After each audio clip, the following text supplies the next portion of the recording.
তুলা বাগান আছে এটা অনেকবার শুনলাম। রাঙামাটিতে এই তুলার বিশাল পাহাড় আছে, বিশাল বড় বড় তুলা বাগান। আমি অবশ্য কখনো সামনাসামনি দেখতে পাইনি, ওই সৌভাগ্য আমার হয় নাই। আমি কখনো তুলা বাগান দেখার উদ্দেশ্যে পাহাড়ে যাইনি। যাই হোক, পাহাড়ে যাওয়া লাগে নাই, বাসায় চলে আসলো তুলা। দেখতে অনেক সুন্দর লাগছে, তাই আমি ভিডিওটা করে ফেললাম।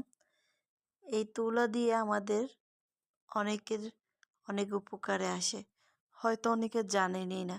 এই তুলা দিয়ে কিন্তু সুতা তৈরি করা হয়। সুতা দিয়ে আবার সেই সুতা দিয়ে শীতের শাল তৈরি করা হয়। আমাদের রাঙামাটিতে এটা অনেক জায়গায় করে পাহাড়িরা, অনেক কষ্টকর, তারপরও এটার অনেক আরামদায়ক শাল। শীতের শাল কিন্তু এই তুলা দিয়েই তৈরি করা হয়।